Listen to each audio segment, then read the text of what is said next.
Saveri Neeraj pharma ఆఫీస్కి చేరుకునేసరికి మధ్యాహ్నం 2 గంటలయింది. Mumbai company అది. ఆ మందుల కంపెనీ బ్రాంచ్ ఆఫీస్ రాజ్భవన్ రోడ్లో ఉంది. డేటా ఎంట్రీ ఆపరేటర్ పోస్టుకు సావేరి అప్లై చేసింది. ఉదయం 10 గంటలకే ఇంటర్వ్యూకు హాజరవ్వాలి. సంపూర్ణతో పాటు గోపాలరావు గారింటికి వెళ్ళటంతో ఆలస్యమైంది. బ్రాంచ్ మేనేజర్ని కలిసింది. 28 ఏళ్లు ఉంటాయి అతడికి. 6 అడుగుల భారీ విగ్రహం, చామన ఛాయ రంగు, ఒత్తైన ముంగరాల జుట్టు ఉంది. అతడు నవ్వుతుంటే చూడముచ్చటగా ఉన్నాడు. వచ్చిన వాళ్లతో తెలుగు, హిందీ, కన్నడం, తమిళంలో అనర్గళంగా మాట్లాడేస్తున్నాడు. మదర్ టంగ్ కన్నడం. ఉదయం వస్తే బాగుండేది, అయినా హెడ్ ఆఫీస్లో మాట్లాడి ట్రై చేస్తాను అనేసి సావేరి చెప్పిన వివరాలన్నీ కంప్యూటర్లో ఫీడ్ చేశాడు. ముంబైలోని పై అధికారితో మాట్లాడాడు. సావేరికి కాఫీ తెప్పించాడు. తన పని తాను చేసుకుంటూనే మధ్యలో అప్పుడప్పుడు సావేరిని పలుకరిస్తూనే ఉన్నాడు. సాయంత్రం 5 అయింది. తను ఉద్యోగానికి సెలెక్ట్ అయిందో లేదో చెప్పేస్తే అక్కడ నుండి బయటపడొచ్చు. ఏ విషయం చెప్పడు. అలా ఎన్ని గంటలు ఎదురుగా కూర్చోబెట్టుకుంటాడు? ఇతను మోసగాడు కాదు కదా. సావేరికి నీరసం వచ్చేసింది. ఉదయం ఎప్పుడో ఇంటి దగ్గర కొద్దిగా టిఫిన్ చేసింది. మళ్ళీ ఏం తినకపోయేసరికి కళ్ళు తిరిగినట్లు అనిపించింది. వేడివేడి ఇడ్లీ పట్టుకురమ్మని అటెండర్కు చెప్పాను. ఇడ్లీ తినేసి వెళ్ళండి అనేసి తన పనిలో మునిగిపోయాడు. అతని వాలకవేయటో అర్థం కాలేదు. ఎదురుగా తను కూర్చున్నా ఏం పట్టనట్లు, ఎదురుగా ఏ మనిషి లేనట్లు ప్రవర్తిస్తాడు. మళ్ళీ తన అవసరాలేమిటో గుర్తిస్తూనే ఉన్నాడు. వెరీ టిపికల్ అనుకుందామే. ఈమెయిల్ చెక్ చేశాడు. హెడ్ ఆఫీస్ నుంచి మెయిల్లో సావేరి సెలెక్టెడ్ అని వచ్చింది. ఇటు చూడండి అన్నాడు కంప్యూటర్ స్క్రీన్ చూపిస్తూ. తను ఉద్యోగానికి సెలెక్ట్ అయినట్లు తెలుసుకుని ఆనందపడింది. మీ జీతం 8,000, 6 నెలల తర్వాత పే హైక్ ఉంటుంది అన్నాడతడు. థ్యాంక్స్ సార్ అంది. రేపు మన ఆఫీస్లోని స్టాఫ్ అందరికీ పార్టీ ఇవ్వండి. మొత్తం స్టాఫ్ మెంబర్స్ 15 మంది అన్నాడతడు. మొదటి జీతం అందుకున్నాక ఇస్తానండి అంది పెరుగ్గా. నవ్వాడతడు. ఒళే హుడిగి, మంచి అమ్మాయి అనుకున్నాడు. అటెండర్ ఇడ్లీ ప్లేట్ ముందు పెట్టాడు. నాకు వద్దండి అంది మొహమాట పడిపోతూ. ఆకలితో నకనకలాడిపోతున్నారు. వేడి ఇడ్లీ ముందు పెడితే వద్దంటున్నారు. Very typical. మీరు ఇడ్లీ తిన్నాకే అపాయింట్మెంట్ ఆర్డర్ మీ చేతికి ఇస్తాను అన్నాడతడు ఆమె కళ్ళలోకి సూటిగా చూస్తూ. తలవాల్చుకుని ఇడ్లీ తినడం మొదలెట్టింది. తన మనసులో అతడు వెరీ టిపికల్ అని అనుకుంటే అవే మాటలు అతడికి ఎలా స్ఫురించాయి? తన మనసును చదివేస్తున్నాడే. అతడి ఎదురుగా కూర్చోవడం కూడా ఇబ్బందిగానే ఉంది. అతడి చూపులు తనను కౌగిలించుకుంటున్నాయి. మీరు మెలికలు తిరిగిపోనక్కర్లేదు, అంత సీనేం లేదు. చిన్నప్పటి నుండి బాగా పరిచయం ఉన్నట్లుగా అనిపిస్తుంది. అందుకే మిమ్మల్ని తదేకంగా చూస్తున్నాను అన్నాడతడు.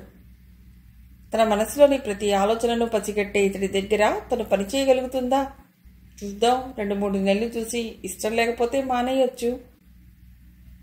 ఈ ఆఫీస్లో జాయిన్ అయ్యాక మానేయటం అంటూ ఉండకూడదు. కంప్యూటర్ షట్ డౌన్ చేస్తూ అన్నాడు. ఇడ్లీ తినటం పూర్తయింది. చేతులు కడుక్కోవటానికి వాష్ బేసిన్ ఎటుపక్క ఉందో చూపించాడు. నా కార్లో మిమ్మల్ని మీ ఇంటి దగ్గర డ్రాప్ చేయమని డ్రైవర్కి చెప్తాను. నాకు కొంచెం అర్జెంట్ పని ఉంది. హైటెక్ సిటీకి వెళ్ళి రావాలి. ఫ్రెండ్ కార్లో వెళ్ళాలి. ఆమెకు మాట్లాడే అవకాశం ఇవ్వకుండా డ్రైవర్ని పిలిచి, మేడంను వాళ్ళ ఇంటి దగ్గర డ్రాప్ చేయి, ఇల్లు గుర్తుపెట్టుకో, రేపు మార్నింగ్ పికప్ చేసుకురావాల్సి ఉంటుంది డ్రైవర్తో అన్నాడు. ఛాంబర్లో నుంచి బయటకొచ్చాక తలుపు దగ్గర గోడకు ఉన్న అతడి నేమ్ బోర్డు చూసింది. అతడి పేరేమిటో తెలుసుకోవాలన్న కుతూహలంతో. దినకర్ బంగారు అక్షరాలు కనిపించాయి. కారులో చిక్కడపల్లి వచ్చేసింది. డ్రైవర్కు కృతజ్ఞతలు చెప్పి ఇంట్లోకి వచ్చింది. కూతురు కారులోంచి దిగడం గమనించాడు పున్నారావు. గోపాలరావు గారి కారా అది? కూతుర్ని అడిగాడు. నువ్వు మాటి మాటికి గోపాలరావు గారి ఇల్లు, గోపాలరావు గారి కారు అంటున్నావు. బయటేమో కానీ ఇంట్లో ఆయనకు పరపతి లేదు. అంతా దుర్గమ్మ గారి పెత్తనమే. దుర్గమ్మ గారి ఇల్లే అది. కార్లు, భవనాలు, ఆస్తిపాస్తులన్నీ ఆవిడవే. పూసగుచ్చినట్లు దుర్గమ్మ గారి ఇంట్లో జరిగిన సంఘటనలన్నీ తండ్రికి చెప్పింది. ఆ తర్వాత తన ఉద్యోగం గురించి చెప్పింది. 2 శుభవార్తలు చెప్పావమ్మా. నువ్వు వంట చేయబోకు. బయట హోటల్ నుండి భోజనం పట్టుకొస్తాను. బిర్యానీ తిని చాలా రోజులైంది అన్నాడు పున్నారావు హుషారుగా. ఆ రాత్రి చాలాసేపు నిద్ర పట్టలేదు సావేరికి. నెలకు 8,000 జీతం అంటే నమ్మలేకపోతోంది. ఇంటి పరిస్థితి మెరుగవుతుంది. అందరూ మంచి బట్టలు వేసుకోవచ్చు, కమ్మటి తిండి తినొచ్చు. చెల్లెల్ని బాగా చదివించొచ్చు. దినకర్ మంచివాడేనా? దుర్గమ్మ ఇంట్లో అక్క ఎలా ఉందో. చిన్నప్పటి నుండి ఎన్నో భయాలు సంపూర్ణను చుట్టుముట్టేవి. తల్లి చనిపోయాక నాన్న మళ్ళీ పెళ్లి చేసుకుంటాడేమో, సవతి తల్లి అష్ట కష్టాలు పెడుతుందేమో, భార్య చనిపోయిందనే దిగులుతో తండ్రి తాగుడుకు బానిసవుతాడేమో, యాక్సిడెంట్లో తండ్రి కాలు చెయ్యి విరిగిపోతే బతుకు తెరువు లేక అందరం రోడ్డున పడతామేమో. ఆ భయాలేవీ నిజం కాలేదు. దుర్గమ్మను మొట్టమొదటిసారి చూసినప్పుడు భయపడింది. ఈ ఇంట్లో 10 రోజులు మించి పనిచేయలేను, దుర్గమ్మ రాచి రంపాన పెడుతుంది, తిరిగి వెళ్ళిపోవాలి అనుకునేది మొదట్లో. కానీ రోజులు గడిచే కొద్దీ ఆ ఇంట్లో పనిచేయటం కష్టమనిపించలేదు. దుర్గమ్మ కూతురు అన్నపూర్ణ స్నేహితురాలిగా మసలటంతో గుండెల్లో గూడు కట్టుకున్న భయాలన్నీ తొలగిపోయాయి. మంచి మంచి చీరలు కట్టుకోమని సంపూర్ణకిచ్చింది. ఆమె పిల్లలిద్దరూ సంపూర్ణకు చేరువయ్యారు. 2 ఏళ్ల రాజేష్ ఆమె చుట్టూ తిరుగుతూ ఉంటాడు. కాళ్లకు అడ్డం పడి ఎత్తుకొమ్మని మారాన్ చేస్తాడు. చిన్నవాడు లోకేష్కి 10 నెలల వయస్సు. వాడికి పాలు తాగించటం, స్నానం చేయించటం, ఏడ్చినప్పుడు ఎత్తుకు తిప్పటం. సంపూర్ణ కనిపిస్తే చాలు లోకేష్ నవ్వు మొహం పెట్టేస్తాడు. అన్నపూర్ణ భర్త రాంబాబు తనని చెల్లెమ్మ అని పిలవటం ఆమెను ఆశ్చర్యానికి గురి చేసింది. ఇంట్లో పని అమ్మాయిని చెల్లెమ్మ అని ఎవరు పిలుస్తారు? ఆయన పద్ధతి అంతేలే, సోషలిస్టు భావాలు అనేది అన్నపూర్ణ. ఆ ఇంట్లో సంపూర్ణ అంటే ఇష్టపడే మరో వ్యక్తి దుర్గమ్మ తండ్రి కాంతారావు. ఆయనకు 80 ఏళ్లు ఉంటాయి. ఆయనకు వేళకు మందులు ఇవ్వటం, ఆయనకు కావలసినవి వంట మనిషికి చెప్పి వండించటం, పేపర్ చదివి వార్తలు వినిపించటం ఆయనకు బాగా చేరువైంది. పడకుర్చీలో కూర్చున్నాడు కాంతారావు. సాయంత్రం 5 అవుతోంది. ఓ అరగంట సేపు అలా బయటికి నడిచి వద్దామా తాతగారు? ఆయన భుజం మీద చేయి వేసి నిమురుతూ అడిగింది. నాకు నడవాలనుందమ్మా, ఎక్కువ దూరం నడవలేను, కాళ్ల నొప్పులొస్తాయి. నువ్వు తోడొస్తానంటే నాకు నడవాలనుంది, వెళ్దాం పద. చేతికర్ర అందుకుని బయలుదేరాడు. ఇంటికి దగ్గరలోనే పార్క్ ఉంది. మెల్లిగా నడిపించుకుంటూ అక్కడికి తీసుకెళ్ళింది. పచ్చని చెట్లు, పూల మొక్కలను చూసేసరికి ఆయనకు ప్రాణం లేచి వచ్చినట్లయింది. నాకు కావలసిన సౌకర్యాలు సమకూర్చడం తప్పితే నా పక్కన 1 గంట కూర్చుని మాట్లాడరమ్మా ఇంట్లో వాళ్ళు. నా కూతురు నన్ను గౌరవిస్తుంది, నేనంటే ప్రాణం. కానీ నా ఎదురుగా పట్టుమని 10 నిమిషాలు కూర్చుని ఆప్యాయంగా మాట్లాడటానికి సమయం చిక్కదు. ఎప్పుడూ వ్యాపారం గొడవల్లో తిరుగుతూ ఉంటుంది. నువ్వు వచ్చాక నా ఛాదస్థాన్ని భరించి నేను చెప్పే కబుర్లు వినే మంచి స్నేహితురాలు దొరికింది. జీవిత అంతిమ అంకంలో నువ్వు దొరకటం అదృష్టమే అన్నాడాయన ఇంటికి తిరిగొచ్చేటప్పుడు. వాళ్ళిద్దరూ ఇంట్లోకి వచ్చాక హాల్లో కూర్చున్న దుర్గమ్మ సంపూర్ణ వైపు తీక్షణంగా చూసింది. బయట చలిగాల్లో నాన్నని ఎందుకు తిప్పుతావు? నేనే తీసుకువెళ్ళమన్నానులే, ఆ పిల్లని అనవసరంగా కసురుకోబోకు అన్నాడు కాంతారావు. ఆయన మాటలు వేదవాక్యే ఆమెకు. మేడపైన లోకేష్ ఎందుకు ఏడుస్తున్నాడు చూడు సంపూర్ణ. వంట మనిషి కూడా పైనే ఉంది గాని వాడిని సముదాయించడం దానివల్ల కావటం లేదు అంది దుర్గమ్మ. సంపూర్ణ వెళ్ళి లోకేష్ని ఎత్తుకోగానే వాడు ఏడుపు మానేశాడు. ప్యాసు పోసుకుని నిక్కరు తడుపుకున్నాడు. అది వాడి చిరాకు. నిక్కరు మార్చేసింది. మీరొచ్చాక నాకు చాలా పని తగ్గిందమ్మా. అంతకుముందు దుర్గమ్మ గారు అన్ని పనులు నాకే చెప్పేది. పేరుకు వంట మనిషి, కానీ అన్ని పనులు చేయవలసి వచ్చేది. సంపూర్ణకు పాలసీసా ఇచ్చేసి మేడ మీద నుండి కిందికి దిగి వెళ్ళిపోయింది వంట మనిషి. వాచ్మెన్ భార్య వంట మనిషి. వాళ్ళిద్దరూ మేడ వెనక షెడ్లో ఉంటారు. సంతోష్ వచ్చాడు. మేడపైన సంపూర్ణ ఒక్కతే ఉండడం గమనించి, కాలేజీ నుండి అక్కయ్య ఇంకా రాలేదనుకుంటాను అన్నాడతడు. ముసిముసిగా నవ్వుకుందామే. అతను ఎందుకు మేడ మీదకి వచ్చాడో తనకు తెలుసు. తన పక్కన నిలబడి ఏదో ఒకటి మాట్లాడాలి. ఇక్కడంతా బాగానే ఉందా? మా ఇంటికి తిరిగి వెళ్ళిపోదాం అనుకుంటున్నాను. నాకు ఇక్కడ ఉండబుద్ధి కావటం లేదు. అతను ఏమంటాడో తెలుసుకోవాలని అందామే. నీకేం ఇబ్బంది ఉండదు ఇక్కడ. నువ్వుంటేనే ఈ ఇంటికి వెలుగు. నేను రాకముందు ఈ ఇల్లు చీకట్లో మునిగిపోయిందా? నవ్వుతూ అందామే. అది కాదు, నువ్వొచ్చాక ఇంటికి కళ వచ్చింది. అందరూ యాక్టివ్గా కనబడుతున్నారు అన్నాడతడు. మీలో కొత్త యాక్టివ్నెస్ వచ్చినట్లుంది. అందుకే అందరిలో చురుకుదనం కనిపిస్తున్నది మీకు. ఎప్పుడూ నీ పక్కనే నిలబడి మాట్లాడుతూ ఉండాలనిపిస్తుంది అన్నాడు ఆమె చేతుల్లోని లోకేష్ను తన చేతుల్లోకి తీసుకుంటూ. ఆ ప్రయత్నంలో అతడి చేతులు ఆమెను తాకాయి. నాతో మాట్లాడటానికి మీ అమ్మగారి పర్మిషన్ తీసుకున్నారా? మా అమ్మ చూసిందంటే ఇంకేమైనా ఉందా? ప్రాణాలు తీసేస్తుంది. అంత భయపడేవాళ్ళు రిస్క్ తీసుకుని నా దగ్గర రావటం దేనికి అడిగిందామె. అందాల హరివిల్లును చూడాలంటే వానలో తడవక తప్పదు కదా నవ్వుతూ అన్నాడతడు ఆమెకు సమీపంలో నిలబడాలనే ప్రయత్నం చేస్తూ. ఎండిన భూమి మీద తులకరీచలు పడినట్లు పులకించిపోయింది. వయ్యారంగా అక్కడి నుంచి కదిలింది. వాళ్ళంతా వయ్యారమే. ఈ అమ్మాయిని చూస్తుంటే మతిపోతుంది. ఈ కవ్వించే సఖిని వదలకూడదనుకున్నాడతడు. అన్నపూర్ణ కాలేజీ నుండి వచ్చింది. ఏమిట్రా మేడ మీద చేరావు? మేనల్లుడిని ఆడిస్తున్నావా? అవునక్క, ఎక్కడున్నా వీడి మీదే ధ్యాస. ముద్దొస్తాడు బుజ్జిగాడు అంటూ లోకేష్ బుగ్గల మీద ముద్దుల వర్షం కురిపించాడు. మరో పక్కకు తిరిగి నవ్వుకుంది సంపూర్ణ. అతడి ధ్యాస ఎవరి మీద ఉందో తనకు తెలుసు. సంపూర్ణని ఇష్టపడుతున్నాను, ఆమెను ప్రేమిస్తున్నాను, ఆమె లేకపోతే నేను బతకలేను అని అతడి చేతే అందరికీ చెప్పించాలంటే తను కొన్నాళ్లు ఓపిక పట్టాలి. కంప్యూటర్ ముందు కూర్చుని ఫార్మాస్యూటికల్స్ కంపెనీల వివరాలు, కెమికల్ కాంపోజిషన్స్ డౌన్లోడ్ చేసుకుంటూ కూర్చుండిపోయింది సావేరి. దినకర్ రావటంతో హాల్లో అందరూ లేచి విష్ చేశారు. సావేరి అతడి రాకను గమనించలేదు. ఆమె దృష్టంతా కంప్యూటర్ స్క్రీన్ మీదే ఉంది. ఆమె టేబుల్ దగ్గరికి వచ్చి, చెన్నాగి ఇదియా, బాగున్నావా అన్నాడు దినకర్. అతన్ని చూసి లేచి నిలబడింది.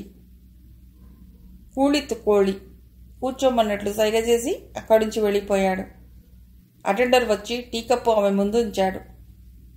టీ తెమ్మని చెప్పలేదే, నేను ఇప్పుడు తాగను అంది సావేరి. సార్ పంపించారు, తాగండి అన్నాడు అటెండర్ నాగయ్య. మరో మాట మాట్లాడకుండా టీ కప్పు నోట్లో పెట్టుకుంది. వారం రోజుల క్రితం మీరు టీవీలో కనిపించారు కదా మేడం అన్నాడు నాగయ్య. తలూపింది. వ్యాన్ కింద పడి చనిపోయిన ఆమె మా పిన్నమ్మే, మా అమ్మ చెల్లెలు, పెళ్లి కాలేదు. నాకు కూడా ఆమె యాక్సిడెంటల్గా చనిపోయిందంటే నమ్మబుద్ధి కావటం లేదు. ఆమెను ఎవరో వ్యాన్ కిందకి నెట్టేశారని మీరు టీవీలో చెప్తుంటే మీరు చెప్పేది అక్షరాలా నిజమనిపించింది. మా ఇంట్లో మీరు చెప్పింది కరెక్ట్ కాదని అంటున్నారు. నేను చెప్పింది మీరెలా నమ్ముతున్నారు అతన్ని ప్రశ్నించింది. ఆ సంఘటన గురించి మర్చిపోదామనుకున్నది సావేరి. ఒకవేళ తను పొరపడిందేమో. అతడు ఆమెను నెట్టడం కళ్ళారా చూసినా చుట్టూ మూగిన జనం మరో రకంగా మాట్లాడటంతో తను భ్రమపడిందేమో. సింపుల్ ఇష్యూని కాంప్లికేట్ చేస్తున్నదేమో. పోలీసులు ఇన్వెస్టిగేషన్ తర్వాత కూడా అతను చెప్పింది కన్ఫర్మ్ చేయలేదు. మా పిన్ని గాయత్రి బ్యాంకులో పనిచేసేది. బ్యాంకు మేనేజర్ని ప్రేమించింది. అతడికి అంతకుముందే పెళ్ళయింది, 2 పిల్లలు. మా పిన్ని వల్ల పడి భార్యను పిల్లల్ని సరిగ్గా చూడటం లేదని బ్యాంకు మేనేజర్ భార్య, బంధువులు వచ్చి మా పిన్నితో పోట్లాడారు. నేను, మా నాన్న వాళ్లకు సర్ది చెప్పి పంపాం. నా అనుమానం ఏమిటంటే వాళ్లే మా పిన్నిని వ్యాన్ కిందకు నెట్టేశారేమోనని అన్నాడు నాగయ్య. పోలీసులకి ఈ విషయాలు చెప్పారా? పోలీసులు మేనేజర్ బంధువుల్ని విచారించారు మేడం. కానీ చివరికి ఆమె ప్రమాదవశాత్తు వ్యాన్ కింద పడిపోయిందని నిర్ధారణకొచ్చారు. ఇక మనం ఏం చేస్తాం? ఇక ఆ విషయం వదిలే అంది టీ కప్పు నాగయ్యకిస్తూ. దినకర్ అడిగిన స్టేట్మెంట్స్, ప్రింటౌట్స్ తీసి అతడి రూంలోకి వెళ్ళింది సావేరి. ఆ సమయంలో అదే ఆఫీసులో పనిచేసే రమ్యతో మాట్లాడుతున్నాడు. వెనక్కి తిరగబోయింది. గుట్టు ఇల్లా, రహస్యం ఏమీ లేదు, మీరు వచ్చి కూర్చోండి అంటూ సావేరిని తన ఎదురు సీట్లో కూర్చోమన్నాడు దినకర్. రమ్యతో 1 నిమిషం మాట్లాడి పంపించేశాడు. మీతో ఆఫీస్ విషయాలు మాట్లాడాలనిపించదు, సరదాగా ఏదో మాట్లాడాలని ఉంటుంది అన్నాడతడు. కన్నడ యాసతో తెలుగు మాట్లాడటం ఆమెకు నవ్వు తెప్పించింది. మీరెందుకు నవ్వుతున్నారో నాకు తెలుసు. తెలుగులో నేను బాగానే మాట్లాడతాను, చదవడం కూడా బాగా వచ్చు. మీ తెలుగులో మంచి మాట చెప్పమంటారా? చెప్పండి అంటూ తలూపింది. మీరు మంచులో తడిసిన మల్లె మొగ్గలా ఉన్నారు. యూ వెరీ బ్యూటిఫుల్ అన్నాడు దినకర్. సిగ్గుపడుతూ తల మరో పక్కకు తిప్పుకుంది. అతడి ఛాంబర్లో నుండి బయటకొచ్చాక రమ్య చేసిన కామెంట్ ఆమె చెవుల్లో పడింది. ముందొచ్చిన చెవుల కంటే వెనకొచ్చిన కొమ్ములు వాడి.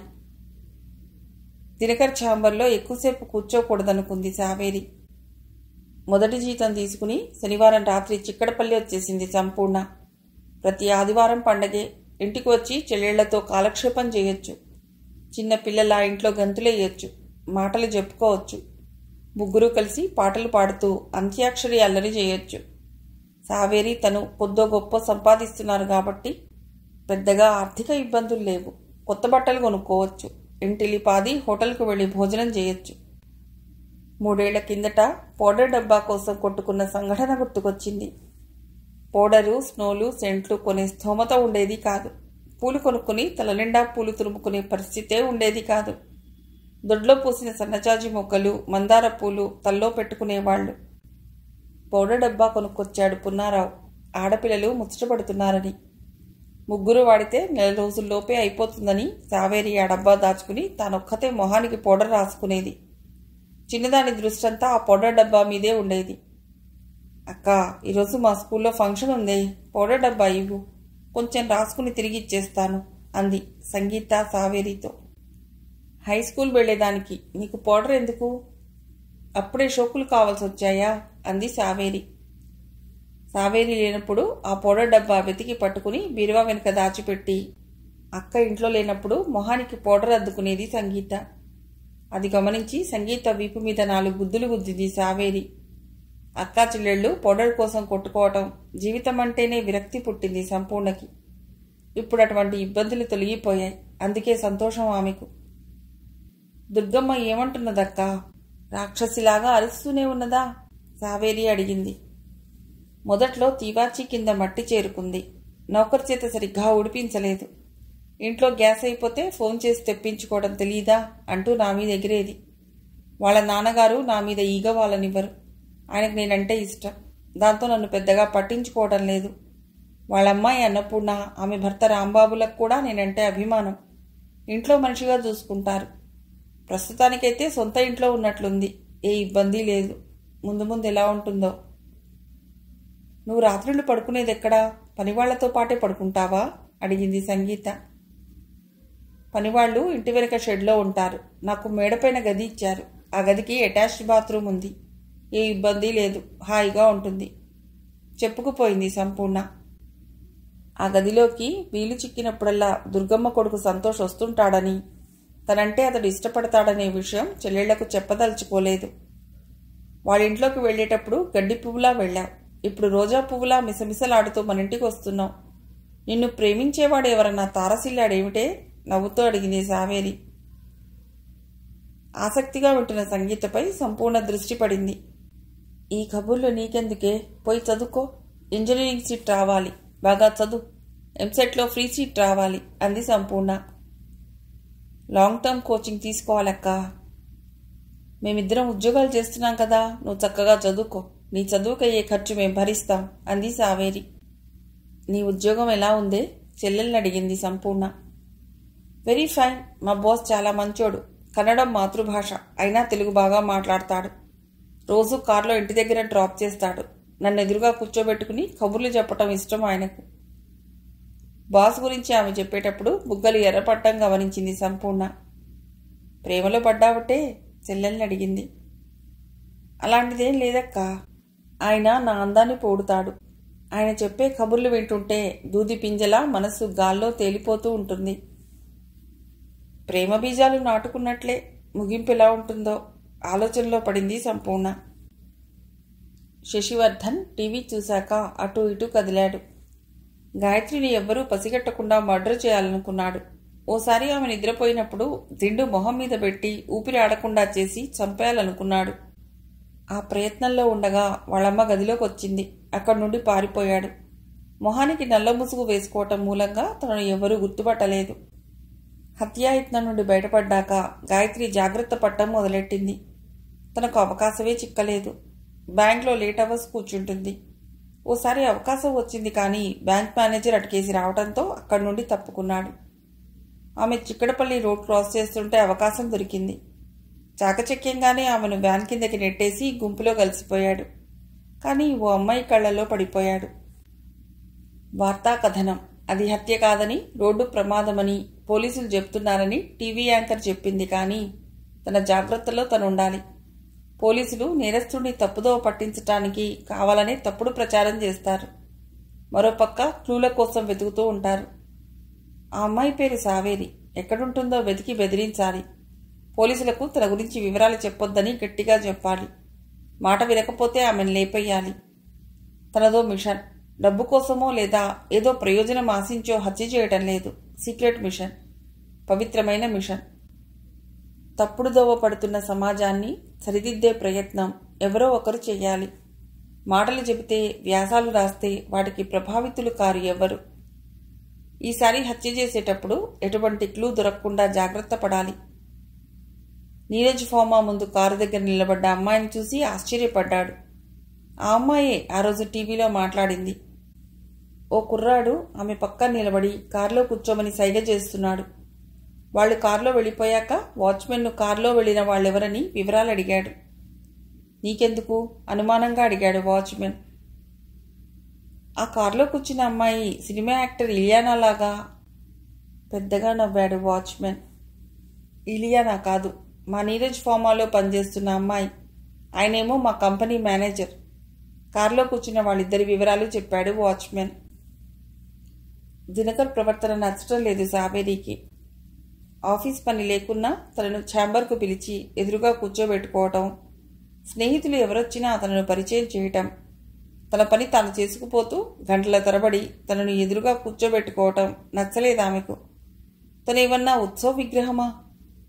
వారం రోజులు లీవ్ పెట్టింది. లీవ్ లెటర్ తండ్రికిచ్చి పంపింది. పగలు ఒక్కతే ఇంట్లో కూర్చోవాలంటే విసుగు పుట్టింది. అనవసరంగా లీవ్ ఎందుకు పెట్టాను 100సారి అనుకుంది. తండ్రికి పగలు డ్యూటీ, చెల్లెలు కాలేజీకి వెళ్ళింది. సాయంత్రం 5ంటికి ఇద్దరూ ఇంటికి వచ్చారు కానీ మళ్లీ వెళ్ళిపోయారు. బాల్య స్నేహితుడెవరో వస్తే అతడిని బెంగళూరు ఎక్స్ప్రెస్ ఎక్కించడానికి కాచిగూడ స్టేషన్కి వెళ్లాడు పున్నారావు. సావేరి చేసిన పెసర పునుగులు తినేసి స్పెషల్ క్లాసు ఉన్నాయంటూ కోచింగ్ ఇన్స్టిట్యూట్కి వెళ్ళింది సంగీత. రాత్రి 8ంటికి గాని వాళ్ళు తిరిగి రారు. ఏదో ఒక పుస్తకం చదువుదామని పుస్తకం చేతిలోకి తీసుకుంటే ప్రతి అక్షరంలో దినకర్ తొంగి చూడటం మొదలెట్టాడు.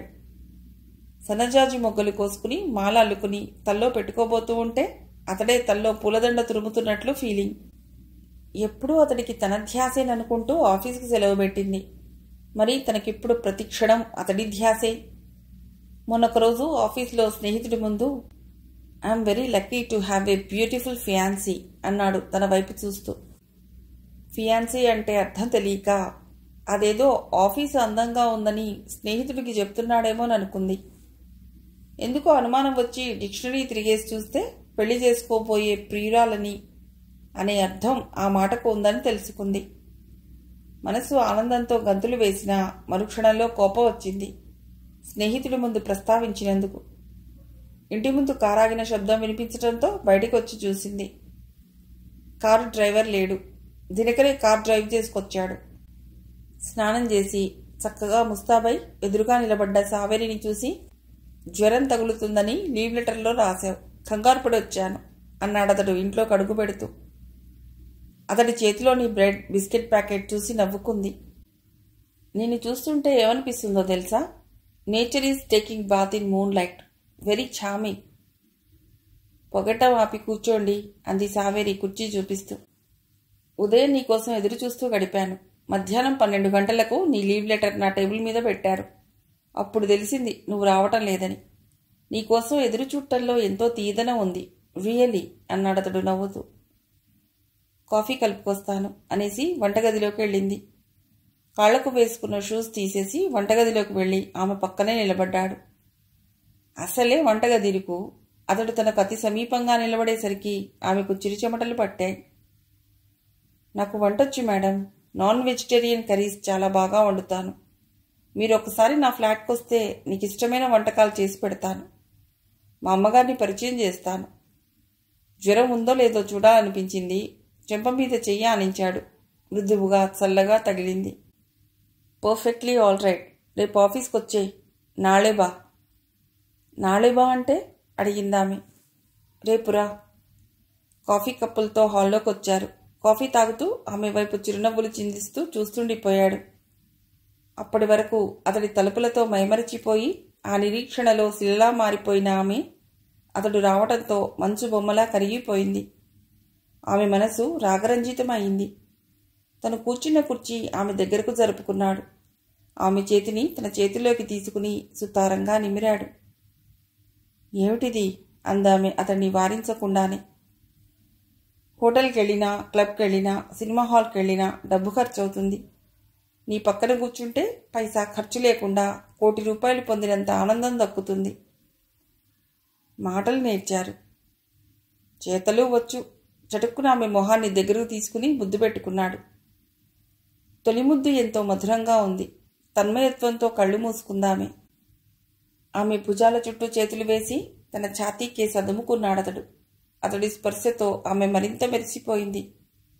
అందమైన ఆమె శరీరం నుండి వస్తున్న మెరుపులను కళ్ళు అప్పగించి చూస్తూ ఉండిపోయాడు. ఆ తమకం నుండి బయటపడటానికి 10 నిమిషాలు పట్టింది వాళ్ళిద్దరికీ. అందం ఆడవాళ్ల సొత్తు అంటారు గాని మిమ్మల్ని చూస్తుంటే ఆ అభిప్రాయం తప్పనిపిస్తుంది అంది శావేరి. నీ అందం గూర్చి నేనెక్కడ కామెంట్ చేస్తానోనని నువ్వే ముందు నన్ను పొగుడుతున్నావు.